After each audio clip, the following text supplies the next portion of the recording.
नमस्कार भाई सभी को। और हमारे प्रदेश का आयोग यूपी ट्रिपल एस सी आयोग, जिसके काम करने के तरीके से हम सभी लोग वाकिफ हैं कि कितनी तेज रफ्तार से इसके द्वारा काम किया जाता है।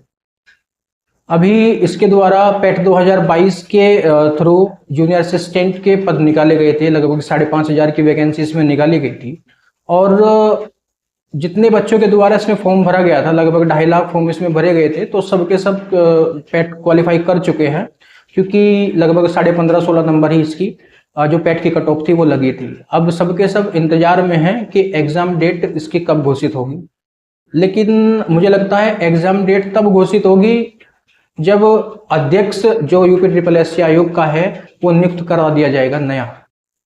क्योंकि जो पहले अध्यक्ष थे हमारे प्रवीर कुमार, उनके द्वारा कुछ हेल्थ इश्यू के चलते इससे इस्तीफा दे दिया गया था और सरकार के द्वारा पिछले महीने आवेदन मांगे गए थे यूपी ट्रिपल एस सी आयोग के नए अध्यक्ष के लिए, जिसमें से कुल मिलाकर लगभग 50 के लगभग आवेदन हुए थे।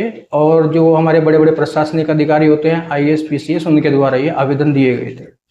तो उसमें 50 के 50 लोगों का जो है वो इंटरव्यू लिया गया था और उसके बाद में सरकार को ये कंफर्म करना था कि इसमें से किसको हमें अध्यक्ष नियुक्त करना है। उसमें 2 नाम सामने आ रहे थे, एक तो मित्तल सर और एक महेश गुप्ता सर थे, जिनका ये माना जा रहा था कि इन दोनों में से ही कोई ना कोई हमारे जो यूपी ट्रिपल एस सी आयोग के नए अध्यक्ष हैं वो नियुक्त किए जाएंगे।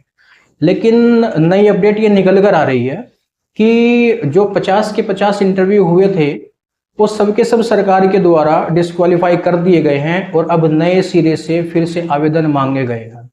ठीक है भाई, तो जहां तक मुझे लगता है कि ये पूरा का पूरा महीना एक नए अध्यक्ष की नियुक्ति में ही निकलने वाला है।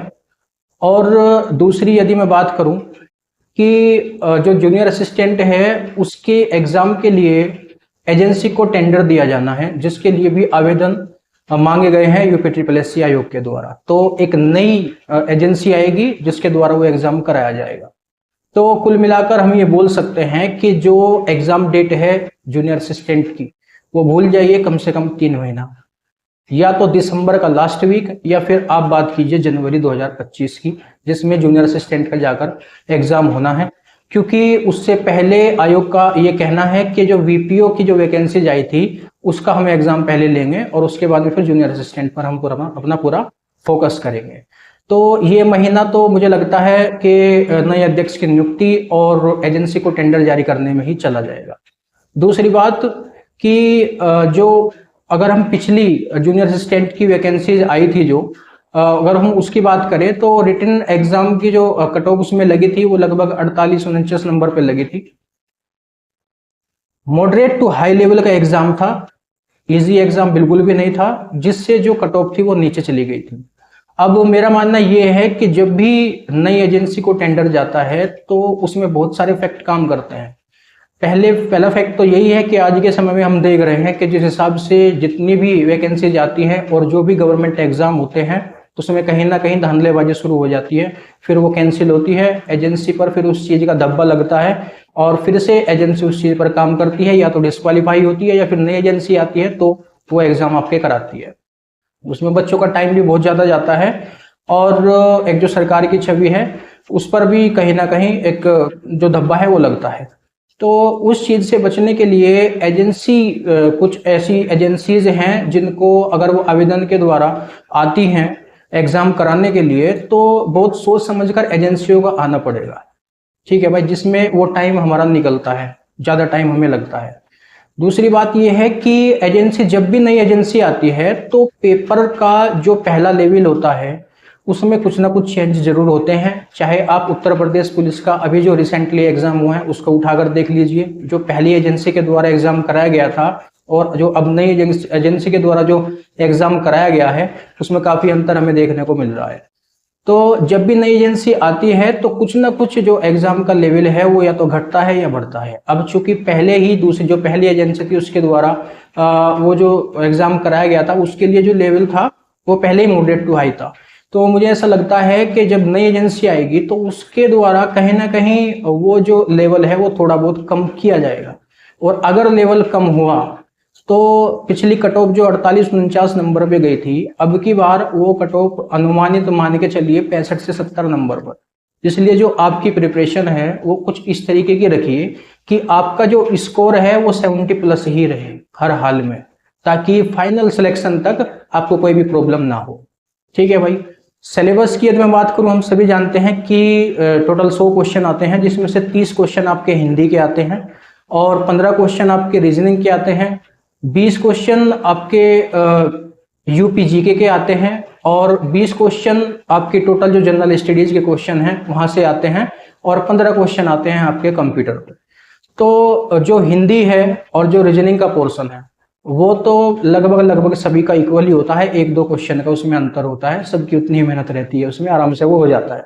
लेकिन आपको जो मेन फोकस करना है जूनियर असिस्टेंट पर, उसमें आपको यूपी जीके और कंप्यूटर, ये जो 2 आपके पोर्शन हैं, इनमें सबसे ज्यादा आपको मेहनत करनी है। जो 15 क्वेश्चन कंप्यूटर के हैं और 20 क्वेश्चन आपके यूपी जीके के हैं, वहां से ही आपके सिलेक्शन का जो रास्ता है वो खुलता या बंद होता है। ठीक है भाई।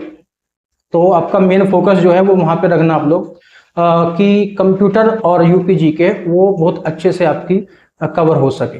तो मॉक टेस्ट और प्रैक्टिस सेट अपना लगाते रहिए और ये मत सोचिए कि 3 महीने का समय है, 90 से 100 दिन का भी समय है, वो भी कुछ कंफर्म नहीं है कि तब भी एग्जाम होगा या नहीं होगा।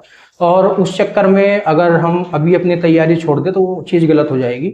फिर से अगर हमने एक बार हम बीच में छोड़ देते हैं तो फिर से हमें वहीं से शुरुआत करनी पड़ती है। ठीक है।